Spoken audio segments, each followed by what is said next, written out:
Welcome back to Collider Live, the best show on the damn YouTubes. And no matter how early we get here in the morning, it is always a shit show getting up. I'm Roxy Striar alongside the most evil of all time. She's smoking hot right now, literally piping. Am I? Dorina. Oh yeah, my tea is so hot. Yeah. I don't know what happened. My tea's so boiling. hot. Like you, that tub No, looks my really good tea's on you, cold. Roxy. My tea's But your freezing. shirt is hot. Your shirt's even hotter. It is. Probably because it's a Heroes Villain shirt. Yeah, Exactly. baby. We're going to It's tell you guys awesome. all how to get those Heroes and Villain shirts with the discount in a minute, because before we do that, Mark Reilly in the house. Hello, Roxy. Hello, Dorina. Hi, Mark. Mark, why are you banging your sheet of paper against your computer? Didn't mean to. Okay. Just didn't mean to. I'll do it. I'm getting ready. Close. Just getting ready for a hell of a show. What a show we have, and what a guest we have. I What can't guests we have. lie. I'm freaking out. Do it. I'm freaking out. In a Sam good way, and right? Aaron Taylor Johnson coming in. Yeah, are you in a Yeah, good way? In a great way. In a psychotic kind of way. Have been binging every project they've ever done to refresh myself, listen to every interview for the last 5 years, and they are making their rounds. Yo, they are the dopest. They really are. I Like, can't wait to talk to them. Just so excited. Also, Cody Hall, what's up, man? Oh, hey guys, how's it going? Cody, I was listening to Papa Roach all morning. Yeah, you were. Are you serious? How do you feel like today's going to go for me? Hell yeah, today's gonna be energetic and angry. It's gonna be great. Oh, shit. Cut my life into pieces. This is my last It resort. came on the radio this morning, and I thought to myself again, oh, there's Alex Marzoña not making a theme song for us yet again. Another day, another disappointment. These songs get with you. no theme Hello, song. you- disappointed get you Alex. stressed. Hi, Get you. Alex. How's it going, Alex? Roxy giving you shit every time you're here. How are you? Yeah, I'm good. I love all the shit. Hey, Alex. Hey, Roxy. Wait, I heard that yesterday during, I don't know what I'm talking about right now, but I'll say it anyway. Somebody tweeted at me yesterday during the break. Cody and Alex were playing something of me saying something to Alex that was bizarre. Oh yeah, let me What play is- that what one. is Hold this? on. What? I don't know. I This is have a no idea. tease for a little game that me and Alex have been putting together for the last few weeks. We're gonna do a game that's called Out of Context Sound Bites. Oh, And I this love is, you. This is what inspired it. Ready? That's awesome. Oh, yes, Alex. Okay. Oh, yes, Alex. Oh, yes, Alex. Oh, yes, Alex. Oh, yes, Alex. Oh, yes, Alex.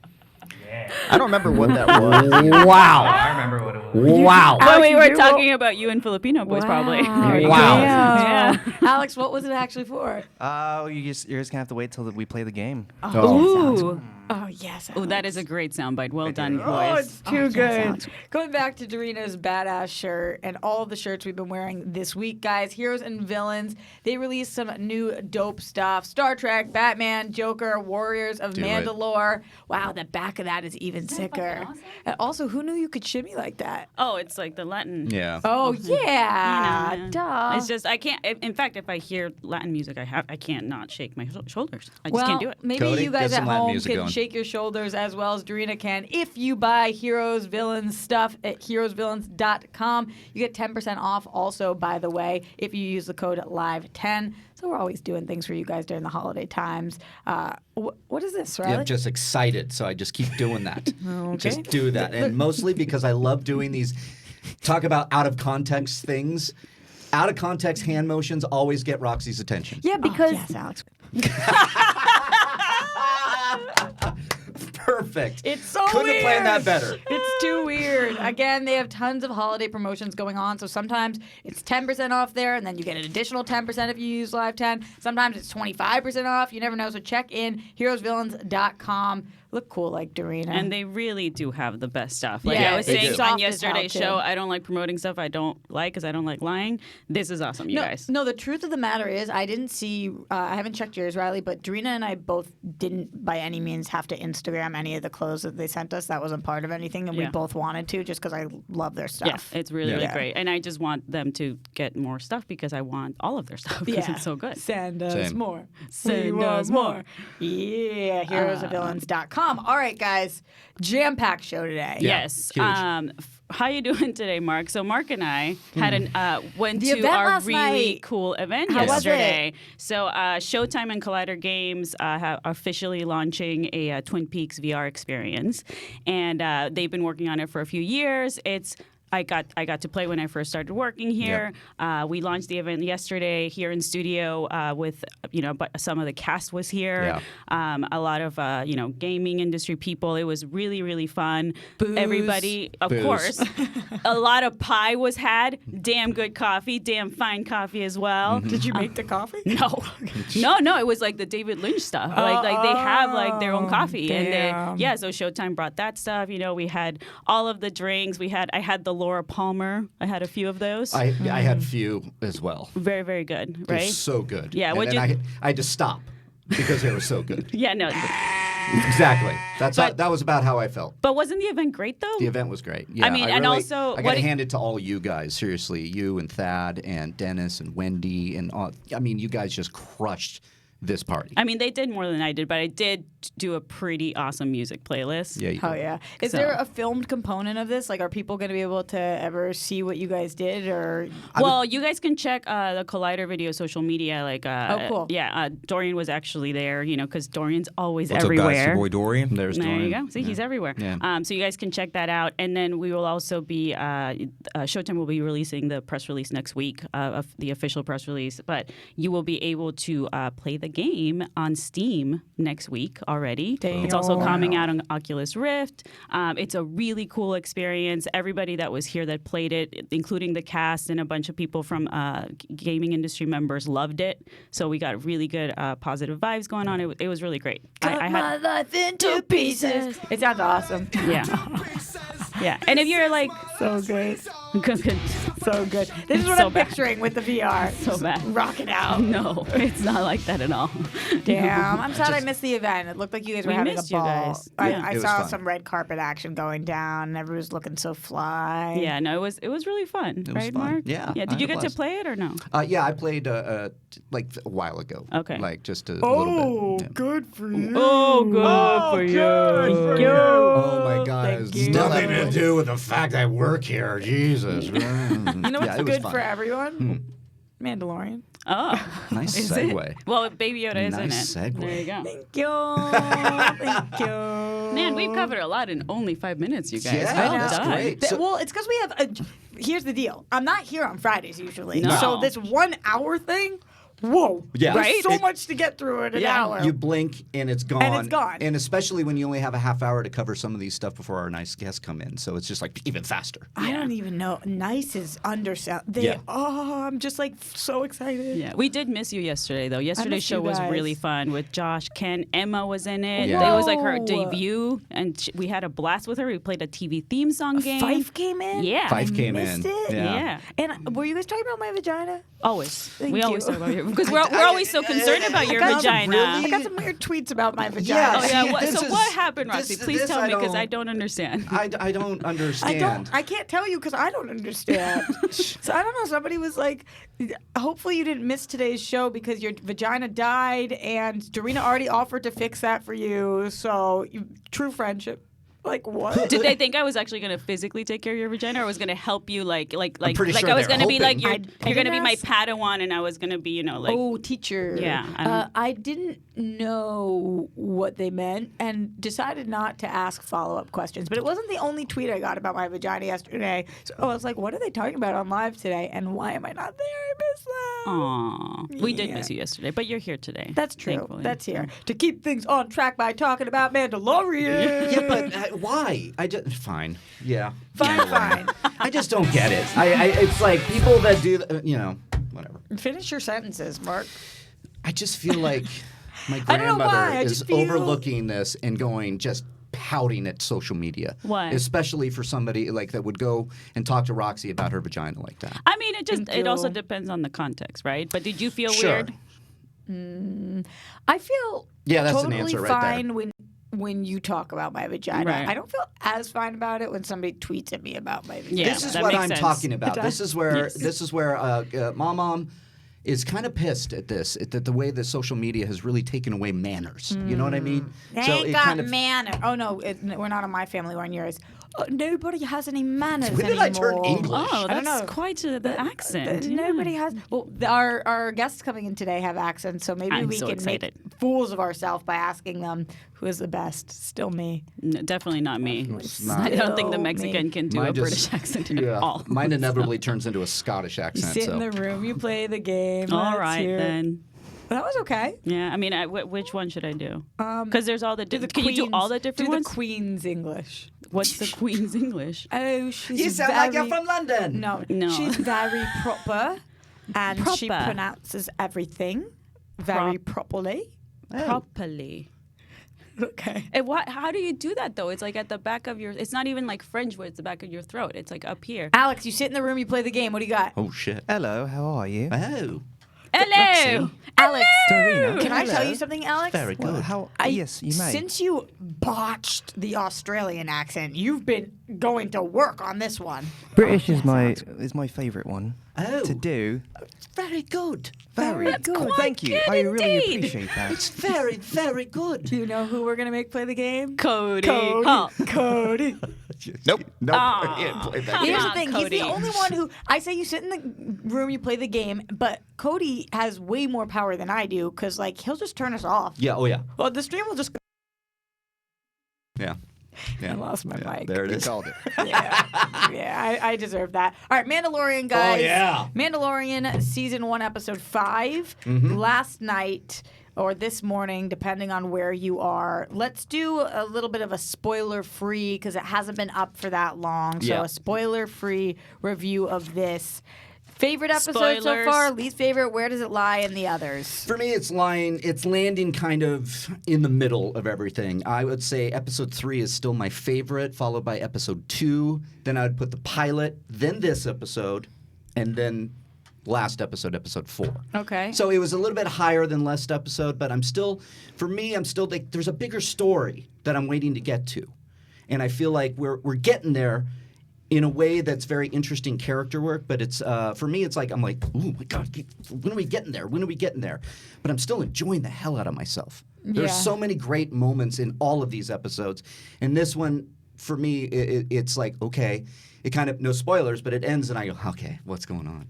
And I'm excited. Okay. Dorina, how Yeah. are you feeling? Very differently. Yeah. Okay. So I really enjoyed the third episode. It's definitely my favorite. I thought it was the one that was directed that made me feel like I was watching my Star Wars, you know, which is the original trilogy. Honestly, the last few, I just if Baby Yoda wasn't there, I don't know if I'd care. Is that bad? It's a I'm not legitimate saying- question. I'm trying to think because there's so many shots in the show that look beautiful. Music's great. Obviously, love Mando, but it just seems like there's a lot. It's a much slower moving show, which is fine because that's how old Star Wars was, right? But and it seems also like kind of like that scene in Clerks 2 where they explain Lord of the Rings and they're like, oh, he's just Fellowship of the Ring. I'm just walking a lot, and then the Lot of second walking. movie, yeah, it's just. I don't exactly what you said, Reilly. I'm waiting to see what happens. And if Baby Yoda wasn't there, and if it wasn't a Star Wars show, I wonder if I would actually be really, really invested in it. Yeah. Because it's cool to see all these, battle sequences in space. It's cool to see Mando on the speeder bike. It's stuff that like makes you nostalgic, and it's like, oh yeah, that looks cool because I know that. But would I care if it wasn't a Star Wars show? It's saving grace right now is the fact that it is half an hour. Right. Because at least I don't have time to be like, oh, this is dragging. Right. Because every episode we aren't accomplishing that much right now, but it's okay because it's so short. One of the biggest issues I think that this show is having, which is of no fault of its own, is the fact that it's on the same time as Watchmen. Correct. Because right now, Watchmen is the buzz. It is the show that everybody's comparing everything to, and people are saying Watchmen is not only one of the best shows on currently, but is the best comic book show of all time. And when people are talking Watchmen in nerd culture, it's definitely casting a huge shadow on everything else. And Mandalorian isn't getting the hype and buzz that Watchmen is right now. Right. But that being said, I actually am really enjoying it. Okay. Because I like Mando. Yeah. If I didn't like him, if I didn't feel a connection to him, I probably wouldn't be feeling that way. Baby Yoda's cool too, but Baby Yoda actually was not in as much of this episode. I don't think that's a spoiler. Just No. was in a It's little fine. less of this episode than other episodes Right, in the right. past. Also, Did Baby Yoda always make those noises, or did I just start hearing them? It's becoming a little bit more apparent. I think it's because he's always been making them, or he or she, we don't know, has been making those noises, and it's starting to. Because it sounds more like a baby, and it's kind of freaking me out more. It's like getting less cute. Yeah, don't freak me become out. a human because then you're not cute. Because babies aren't as cute as Baby Yoda. So, Totally. yeah. Cody, did you watch? I have not yet. Alex? Nope. Okay. So are you guys Cool. now? Cody and Cool. Alex, but you guys are watching Watchmen. Yeah, that show's amazing. Yeah, that's what's hard, man. I watch that immediately once it's available. Well, this Same. show isn't making the cultural stance that Watchmen is right now. No. I think it's just good Star Wars. Yeah. It's just like, And I it's do nice to have agree. good Star Wars out there, Right. and the Star Wars nerds like me and all of us really are enjoying being in the Star Wars universe, but it's not breaking new ground like Watchmen is. And we don't have, in movies, in the Star Wars movies, we don't have time to go spend a half an hour on a journey where you're just, at the end of it, you either did or did not accomplish what you set out to do, but regardless, it doesn't quite matter. We do have time to do that on the show. So I think that they're just breathing a little bit, taking their time to explore the universe, show us what they've got here, and I do think that they will pick up the pace. They have and, to. And do you guys think it suffers a little bit from the fact that, and this could just be the way I look at it, obviously, but because every episode Mando is going through like a different set of journey, right, where he's meeting different characters that we don't know, and that's hard to, I think, for the audience to be like, oh yeah, I care about this character that you just met every single episode. That's like a new person, right? Yeah, that's an interesting point because it kind of goes to the overall what I felt with both of these last two episodes. Almost like we're just kind of treading water. We're just kind of there. I like the person we met this episode, though. You did? Yes. Okay. Yes. I had. Well, I know we met a few of them, but the person. Are you talking about the dude or No, the I'm talking about the woman? The woman that Okay. we meet early on. Okay, so I like her a lot. She's quirky. Yeah. I don't know what's happening with her. Right. She makes strange faces. there and have I'm been in. a couple. You're like, she's characters- weird. I like her. Totally. You didn't feel that character in particular kind of stuck out like a sore thumb like I did. No, she Like, definitely stuck out like and a I sore think- thumb. But and some it was- people in life stand out like sore thumbs. and I'm Like okay all with of that. It just felt a little bit un-Star Wars. I know, to me. and people have been saying that on the internet. Like, she doesn't fit in a Star Wars world. But, like, how many times do you meet somebody on the street in our world and think, like, that person's not of this world? Right. But That's that's a her. thing. She's Great. weird for that universe. But that's the thing about, I mean, tonally, I think is a problem for all of us because a lot of us grew up with the original trilogy, right? And that has a specific tone, but then the prequels have an entirely different tone, right? Right. The new movies have a different tone. Like Solo had a different tone. So there's all of the Star Wars universe has expanded so much that's why I'm not, that fangirl that was like, brah, this is not my Star Wars anymore. And I'm just like, you know what? There's something for everyone. And Mandalorian has cool stuff in it. And Yeah. and even if it's different tonally, some people are really enjoying it. Tonally speaking, though, sometimes we land on the moon and sometimes we have 9/11. The world has different tones. Damn. No, Way to some bring damn. it down. Well, Roxy. I don't mean to. I'm just I saying, know. like, life has different tones. Totally. Like, Actually- you look on your Twitter, and trending number one will be that there's a shooting in Florida, Right. which I Which don't is- even know yeah. what happened this morning that I saw. And Right. trending number two will be, like, Justin Timberlake holding somebody's someone's hand. and Yeah. and people getting upset about that. And That's it's so like, weird. exactly. Like, and I see those things, like, life has all tones. Yeah. All of the tones. At the same time, I think that's Yeah. why our brains are being like sort of rewired with social media because we're just getting like, holy shit, this horrible news, and then I'm like, oh, look at Baby Yoda, he's so cute at the same time, and our brains Right. don't know what to And do with it. I'm not a moron. I've said plenty of times that the tone of a movie seems out of place. It's not like I am just like all tones work for film, but Right. I'm okay when we have an entire universe tapping into different tones. Yeah. Right. I'm okay with that. That wasn't the only Star Wars Mandalorian news, though. I saw that episode 7 mark. Episode 7? Yeah. Or episode 9. Episode 7. Yes, episode I 7. teed you up perfectly, and you You just sure did. didn't. You just didn't for care. some reason, episode 7. For some reason, I thought, why are we talking about Force Awakens?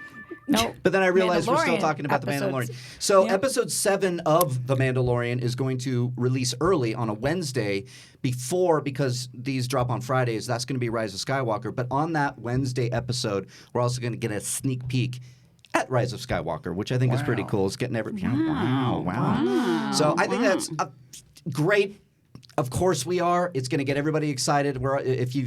are living under a rock watching The Mandalorian, you're going to know that Rise of Skywalker is coming out 2 days later. So I think it's smart, and it's getting people excited, and I'm certainly excited to, A, get it early, and to get a little bit more excited for Rise of Skywalker. However, I will say this.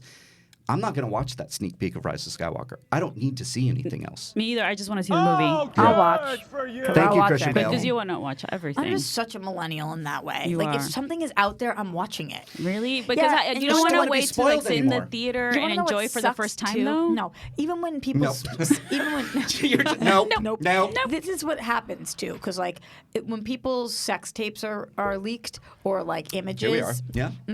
I think to myself, I was like, shit. I who's think to leaked? myself, be strong. Don't look. Yeah, but Because that's different. Because that's respectful and it's not out there on purpose. Right. But I gotta tell you, I look like 100% of the time. Oh, yeah. No, I but that's can't just help like, it. I think bodies are beautiful and I just want to look at them. That's how I feel. Totally, but that's the same. That's how I feel about trailers. If something is out there, I can't not. I shower with the curtain open. I can't not see what's happening at all times. Wait, what? Are you Those serious? things- Yeah. Oh my god. How do you not have the water I come do. out? I have to put towels on the floor. Because you don't want the. I just do you can't. get scared When that things are that out Norman there- We have Bates to is go going to into show this. up Hold or on. what? Like, are you what worried? is Are this, you Rob? worried about Norman Bates coming in That's the shower what I here? just. Yeah, exactly. Yeah. We- That's what you- I yeah. can't not see like what's happening. I gotta Okay. know. All right. Is that why you don't sleep? Because you don't want to close your eyes? Totally. Totally. See? All the time. I did try to train myself to sleep with my eyes open, but that doesn't work. Holy shit, Rox. I seriously, if something is out there, I'm looking at it.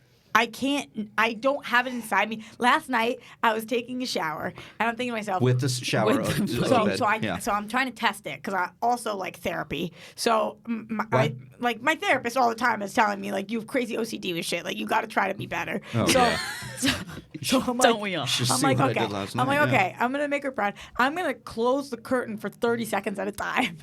So I'm like in the shower. Baby steps. I'm like shampooing my hair and stuff with one eye open because you can't close both eyes. I'm shampooing whatever. I'm like, okay, now's a good time to close the curtain. So like close the curtain. I'm sitting there. I'm like, 29. 28. Are you serious? 27, 5, 4, and then just like open it up like so quickly because I gotta know what's happening out there. Are you Jack Nicholson and as good as it gets? Why did I rub my hair that Right. much?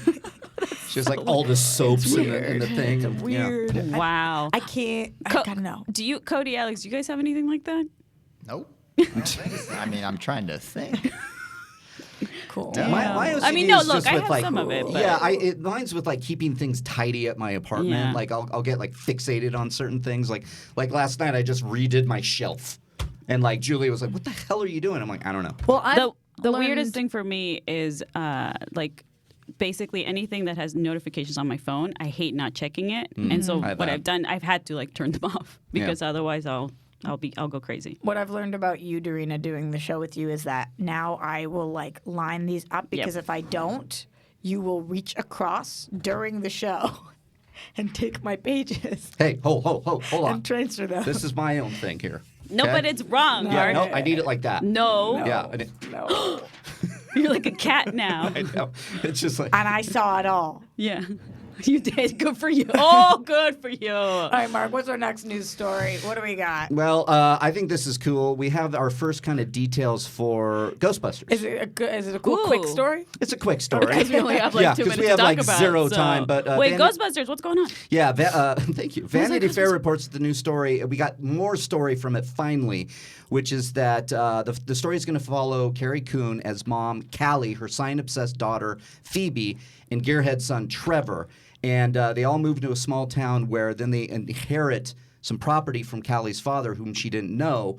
And they didn't know that they're somehow connected to the original Ghostbusters. So they're starting to find like old things that connect to the Ghostbusters on an old farm, and they discover their connections. Trevor and Phoebe are about to find out who their grandfather was and whether they're ready to pick up the proton packs themselves. So I think one of the original Ghostbusters is probably the grandfather. Who? Are they like the Venkmans? I'm thinking Venkmans. Venkmans. And I'm thinking that maybe Carrie Coon's mother, Sigourney Weaver.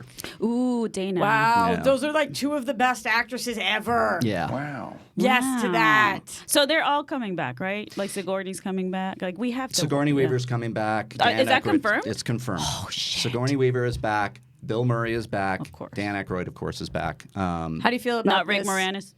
No recommendations. Dorina, do you like this kind of plot? I love Ghostbusters so much. I'm obsessed with it. I didn't hate the last movie like everybody else, but I didn't really like it either. Yeah, I'm with you on that one. So I hope that because Reitman's involved, we'll actually get something more like the old school. I think, and it's playing on what we've been doing with these nostalgic properties. Yeah. We're picking up years later. Halloween just did it. Terminator just did it. Ghostbusters is now doing it. So picking up years and years later, kind of ushering in a new cast members. With Finn Wolfhard is one of the sons, and then Carrie Coon, obviously. Paul Rudd is in there somehow connected to all this. So Probably I'm excited. the Ant-Man connection. He probably went through the... Do you think so? Yeah. So we're connected to Marvel. Yeah, because Got it. what's the place that he's in? The quantum realm. Yeah, so Oh, he okay. probably took just that met through there. Slimer there, and Yeah, he that's what I'm took him thinking. to. Yeah, instead of a right turn to go save the world using time travel, you go left, you meet up with all the ghosts, and it's Ghostbusters Afterlife. And then So- Wasp is in the post-credit scene of this. So If they bring back On Our Own by Bobby Brown to the soundtrack, I'll be very happy. Just saying. Well, we're going to be talking about this movie for quite some time, but a movie that we are going to talk about right now, A Million Little Pieces, guys, because we have Sam and Aaron Taylor Johnson coming in right after this break, so don't go anywhere.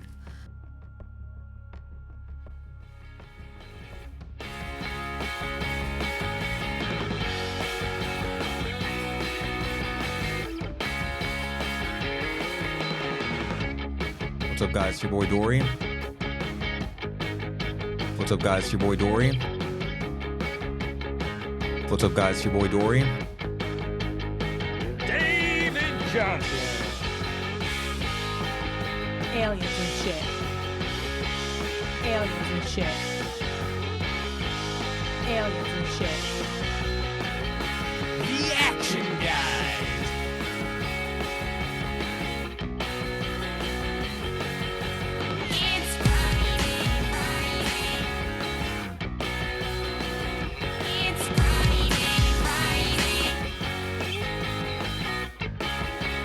McCarthy. McCarthy.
Welcome back to Collider Live, the best show on the YouTubes. We've been hyping it up all week, guys, but we are talking about a million little pieces because we have Sam and Aaron Taylor-Johnson in studio today.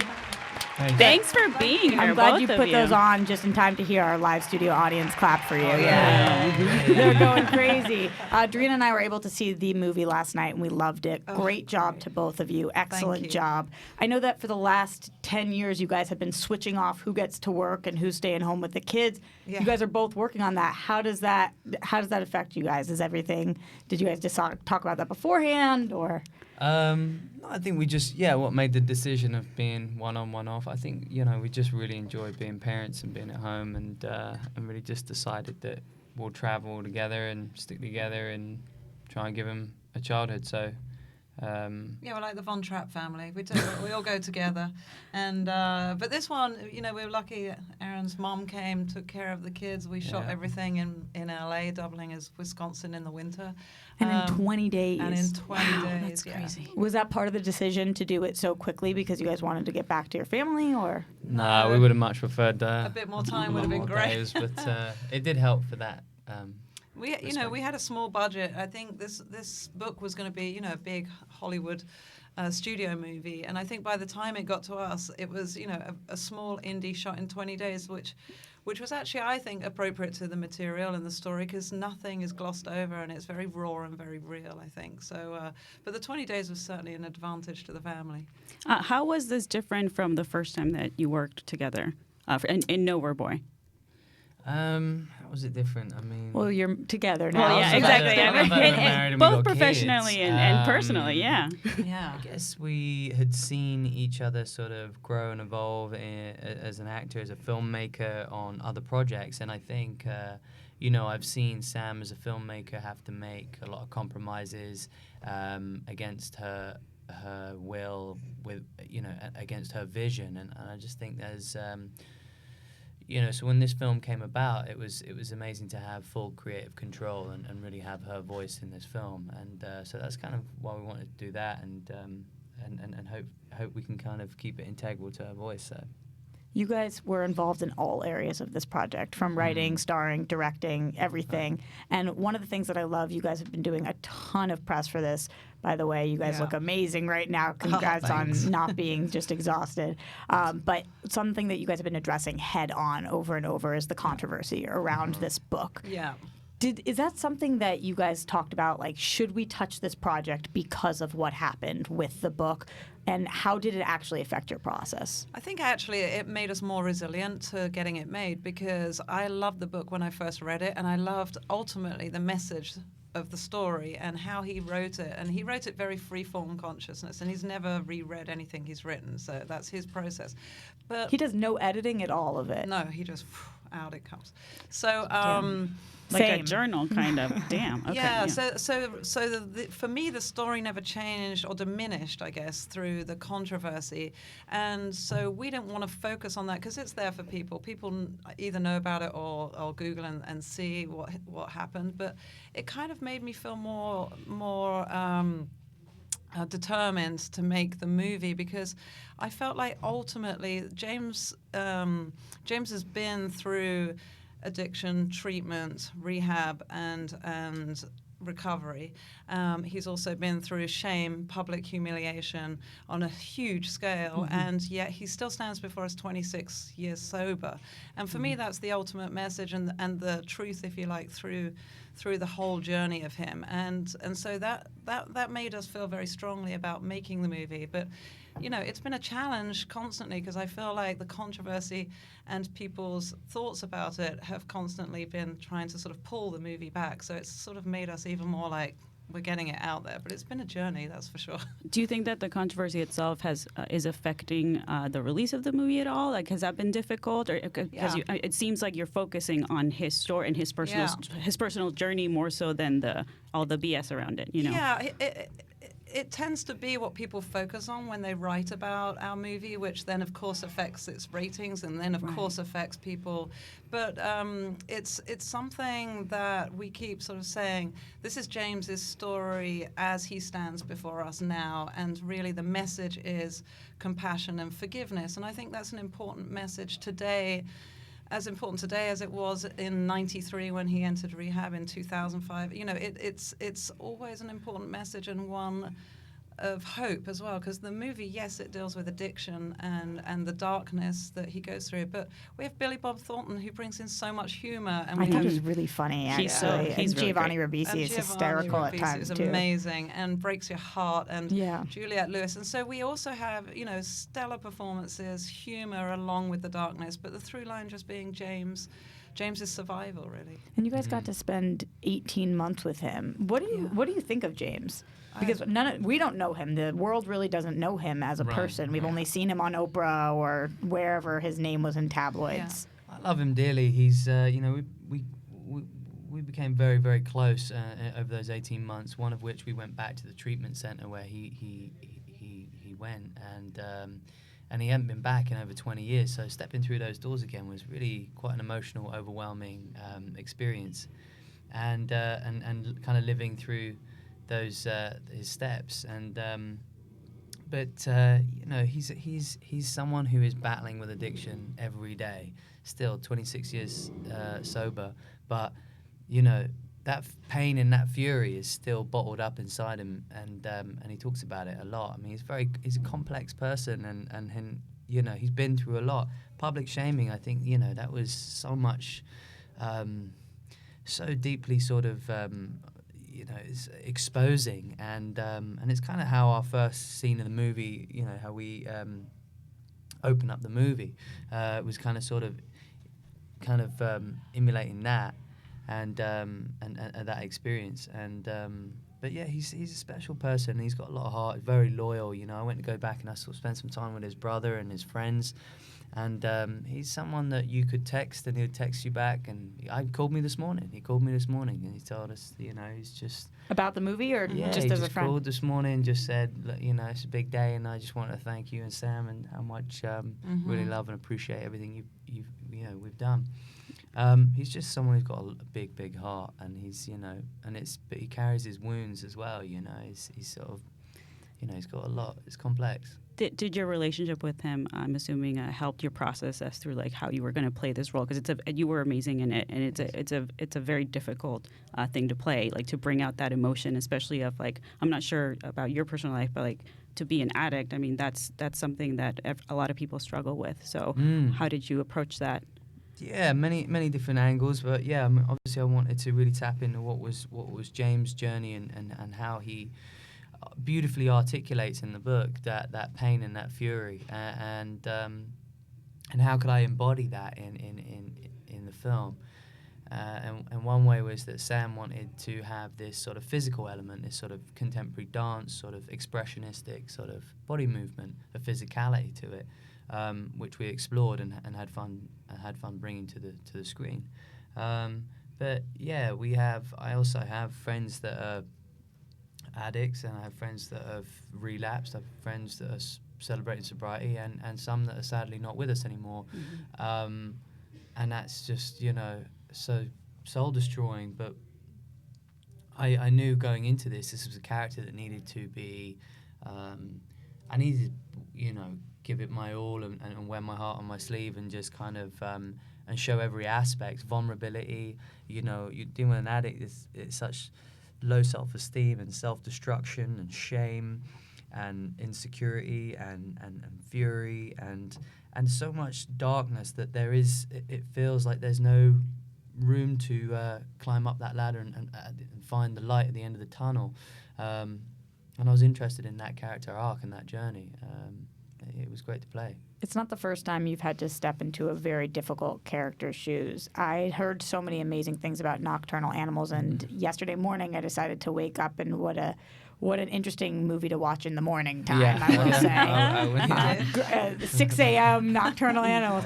But it was an excellent, incredible movie. And while I was watching it, I don't know if you guys think about this at all when you're picking your projects, but all I kept thinking was like, what an Oscar-worthy performance this is. Just such an amazing job. When you guys are thinking about what the next film you're going to direct is, or what next role you're going to take, or now script you guys are going to write, are you thinking about awards at all, or can that not be on your mind? I think that's danger zone. I think that's a recipe for disaster. I think it's unhealthy. I think it's poison. I think it actually. So no? It affects every creative, natural, instinctive feeling.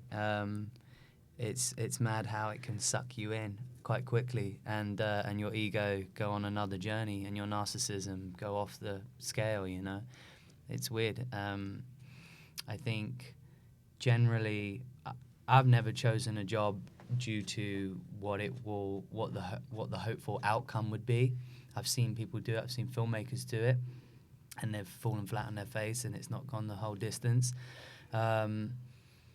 But generally, if you feel a gut instinct and you want to go on that journey as an art form, and you're just coming to work every day with prepared and with your research done, and you're really interested, and it's a passion project, and the experience is more than anything. You know, you want to have a great experience. I never know what the film's going to end up like, but as long as I went on a journey and I grew as an actor with the filmmaker, and then I've had a moment to kind of, do something new and different. What about for you, Sam? Yeah, because I was going to ask for both of you, because you've done big movies like 50 Shades of Grey. Aaron, you've obviously done Kick-Ass. You've been in an Avengers movie. You guys have definitely done stuff that's big budget. Mm-hmm. But now this seems like a very personal project, and it seems like you both you were able to actually have more power over this than other projects. Like, do you prefer that? Do you miss the fact that you? Oh yeah. Okay. Well, he alluded to the fact that you haven't always been able to have the creative freedom, and that studios have said otherwise. Yeah, it's better, I think, for the soul and artistic creative process to be able to control or have control as a filmmaker, because if you're a filmmaker with a vision and then someone says, actually, I want you to do it this way, and you think, that's not my vision, that's your vision, then you're going to get head-to-head. And that is unhealthy when you're trying to create something, because you just get tangled in knots. And something like this, because it was a small-budget indie movie, and James Frey was so generous, he said, have the book, and I'm not going to be involved, just be creative and create art, because that's in the spirit of which I wrote it. That is like a golden ticket for a filmmaker, because you can just freeform, and we did freeform, and we went off-road from the book, and Aaron dances in it, and there's some very sort of surreal moments, and they're not in the book, but they're very much the spirit of what he's dealing with, and that's, as a filmmaker, that's gold. That's really how you measure. Yes, I made a very successful movie, but the experience of it wasn't personally a success. Whereas this one, it's been 2 years. It's been really difficult to get into the world, but the passion has kind of kept it alive for both of us, I think. I did want to ask you about that experience, because I've heard different things, but I always like to get it from the person themselves. That there was issues with you and the author, that was where the creative differences lied. What was that experience on set like for you, and why were you not involved in the following two movies? It was difficult because, and I can say it with sort of compassion now that I have distance from it, but, E.L. James wrote the books. They were very much in her mind and in her world, and she had a very specific way that she wanted this movie shot. And I came on board as a, creative artistic director, which is why they hired me, with a polar opposite vision. And so the two of us, we collided. But we got the movie made, and it became successful and everything, but personally I found it incredibly difficult to have that, and the studio wasn't the issue. They were supportive, but it was just like I said, in hindsight, two very strong visions, and in fairness to her, it was her book, and she had a particular way she wanted it to be seen, and I was making a movie and knew that it needed to be different from that, and the tussle was real. Whose vision did we end up seeing? I mean, no, I think it's a mix. I think the thing is, what happens is, I think it's just that was husband material right there. There's just many compromises along the way. It's not really that it tends to be. In some cases, it does. I mean, you hear of it too, and Sam's just not really like a director for hire just to do that job. Like, you're asking for so much more when when you hire Sam as director, she takes on the whole thing, and it's a visual experience, and she's a leader on set, and it's a whole different thing, you know. And I think probably because she was an artist in, you know, before being a filmmaker, having complete control of her work.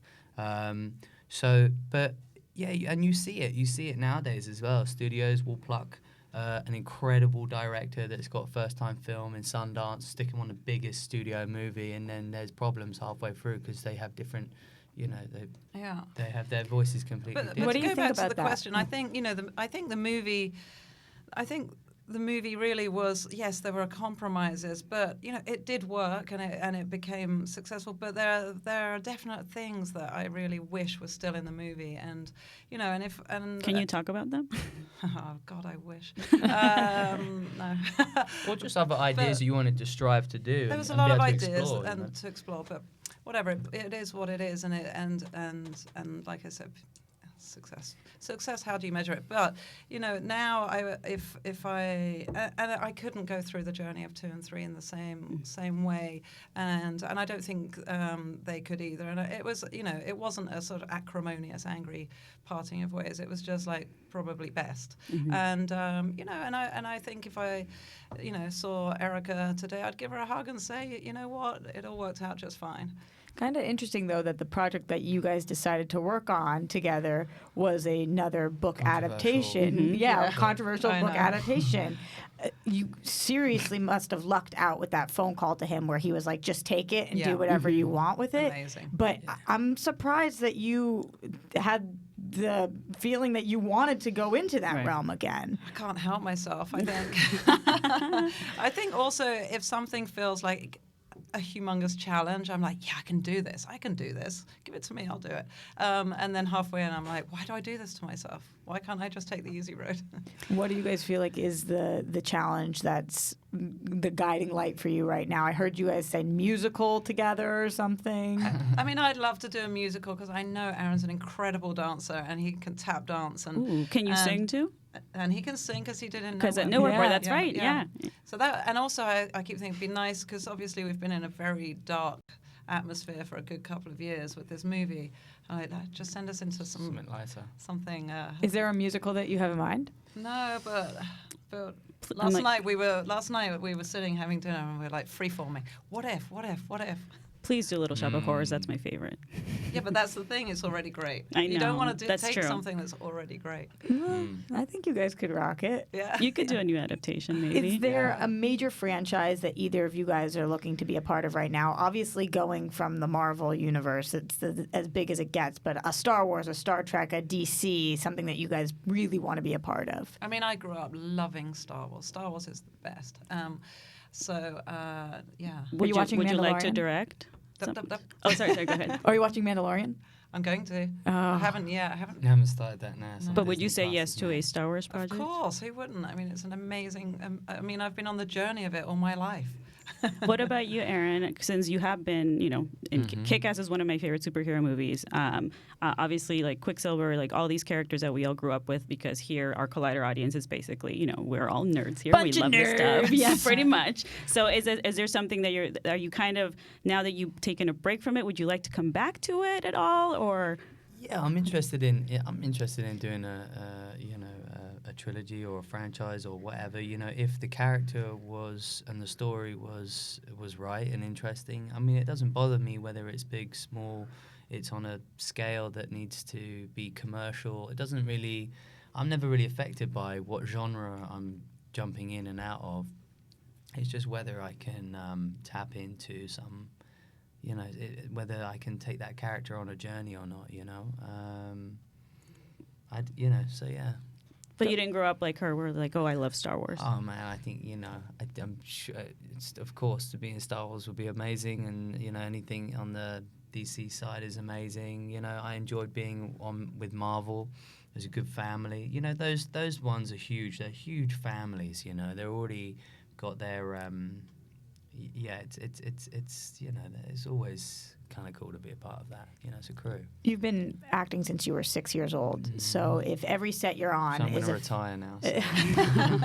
well, it's been decades, but if every set you're on is a family, because I heard you talking to, I think it was Josh Horowitz, saying that even since you were 6, your first heartache ever was having to leave the first set you were on when you were 10 or something, because it was so devastating to leave the family. Which set that you've been on for both of you guys has felt the most like a family?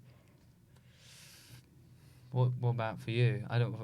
What set have we been on? It's been most like. Well, probably the most recent, because shooting something in 20 days brings a community Little together. Pieces definitely had that for sure, because the way we had to make it, it was everyone hands-on, collaborating, and we all had to really come together in quite a tight kind of knit movie. We're still very close vibe. with the people on Nowhere Boy as well. Yeah. Oh, really? That's cool. And in And fact, even Seamus McGarvey, I've worked with him. He's a cinematographer on Nowhere Boy. I've worked with him about three other times. So. Yeah.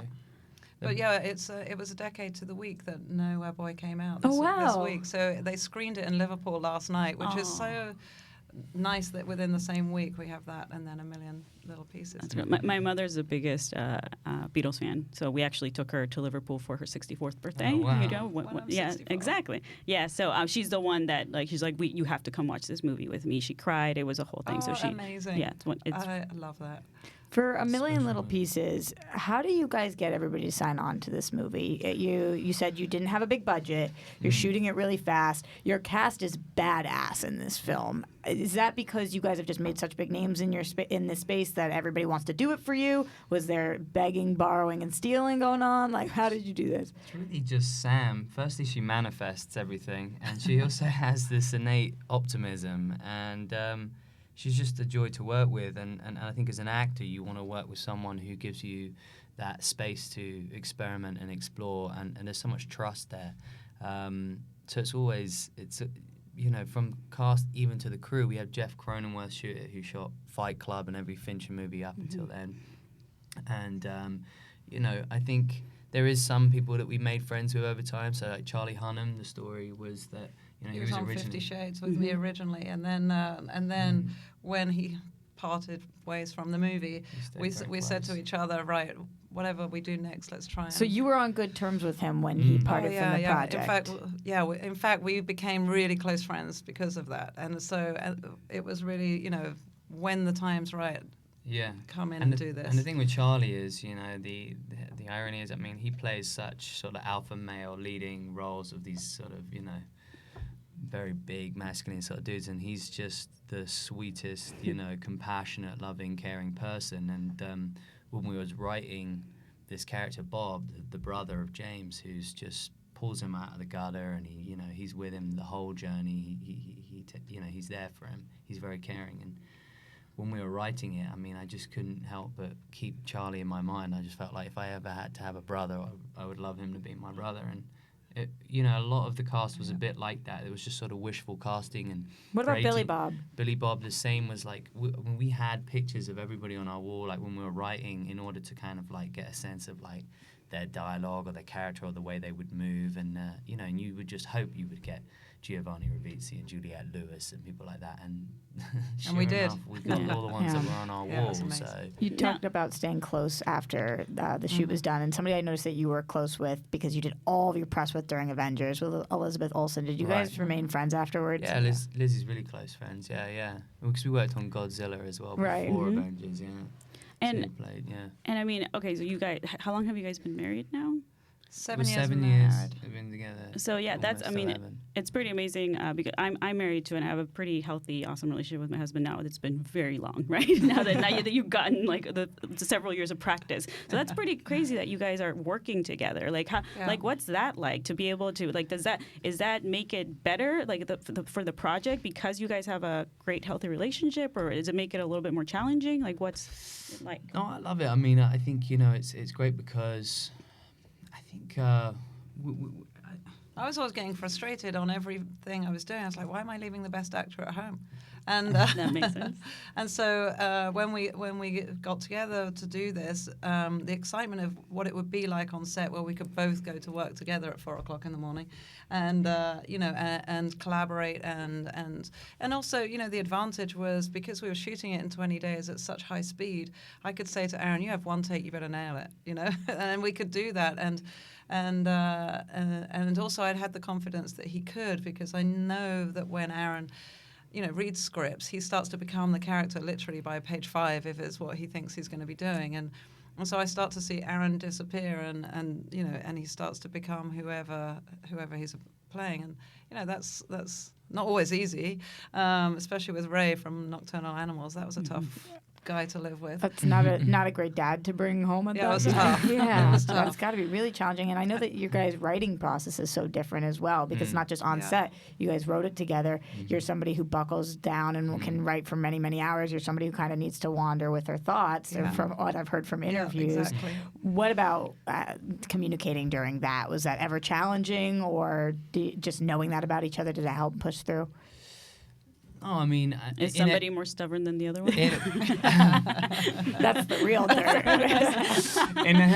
There's a healthy aspect to that, I think, but the thing is, luckily, we had the filmmaker. It wasn't just, writers and then trying to pitch this to a director. We had the filmmaker know exactly what she wanted and kind of visualize a lot of the scenes. So we just needed to put those down on paper and structure it. We also had the book to work from, which we pulled apart and dissected. And then we went on, and 18 months we did a whole load of extensive research, went back to the treatment center and all those things. But no, I think it was good collaboration. It was good balance, Obviously, it took me hours upon hours, but I'd sit there because, there was so much structurally to get down, and I'd play around with different dialogues, and then I'll throw it with Sam, and what does this feel like, and that. And then Sam, she's a director. She knows exactly what she wants and is able to get across what she wants. So, in between that time, she'll be creatively doing something else or thinking about, she might run over and go, I've just figured it out, I think you need gap and breath and procrastinate a little bit in order to new ideas to spark, and we just bounce off of each other ideas quite a lot, so it's really good. It felt kind of, it felt healthy, and it was one of my most favorite parts of the whole process is in that bubble of writing. Yeah. I heard that on his wall, on James Frey's wall, that there is a public stoning painting, and that it's him, and he feels like when he was on the Oprah show that he was publicly stoned. Do you guys think with A Million Little Pieces, this is a chance at redemption for him, that people won't look at him that same negative light that they were looking at him over a decade ago? I think it's whoever, I think they got to look at themselves. I don't think it's really going to be about whether they read his book or they watch this film. I think there's definitely, it's this point right now that's like we're so quick to judge, cancel people, like you messed up and that's it. There's no room for growth or evolving or pushing through. And it's those people that really need to step back and have a little look at themselves and reflect and see if they can find a bit more compassion in their heart and a bit more forgiveness, because we're all human. We're not perfect. And I think that's why I enjoy acting, is like to play a character like this who's not necessarily a likable character. He's a character who's in denial, he's reluctant to change, and yet he's broken, and he's given up on his life. And and it takes a community to put him back together again and say, hey, there's more to life than just being down here, and you can work through it. And they give him space, and in that space he grows and he finds the light and is able to have the willpower and the strength to say no to those addictions. But yeah, maybe they'll watch it and they'll have a sense of empathy, a sense of forgiveness. But there's in our culture right now, there's a lot of people who are happy throwing them stones because it makes them feel better. Mm-hmm. I'll just point you messed up, so now I feel good about myself. So. Do you feel like that's something that's happening more now than before? because of the technology, social media? Or Maybe there's just on a global scale. Yeah, absolutely, because we can all connect quicker across. So it's definitely the school playground brought into a global scale, because we all grew up with all that sort of stuff, and that's how we all grew as kids. I mean, that's what you learn, don't you? How to sort of you say something wrong at some point. But I think also it's fair to say that let's look. What's the crime?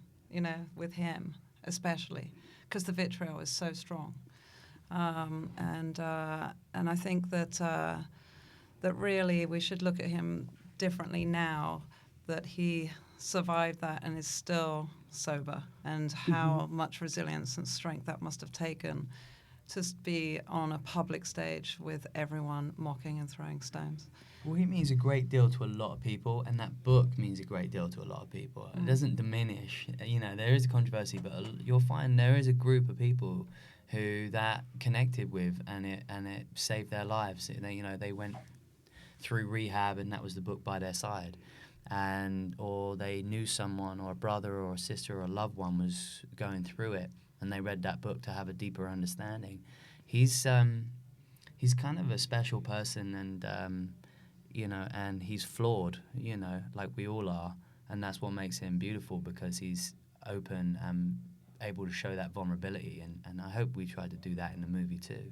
I think whether it's real for him or not, I at one point woke up on a plane not knowing how I got there and where I landed, and majorly connected with that moment, and can relate to exactly what you're saying about the book. Thank you guys so much for coming in to share this with us. Today, it is in theaters today, guys, in select theaters, A Million Little Pieces. Go see this movie. Sam and Aaron, thank you guys so much for coming in. And on demand too. And on demand too. Thank there you. you go. Dorina, Mark, Reilly, Cody, Alex. We'll see you guys Monday morning for Collider Live. Thanks.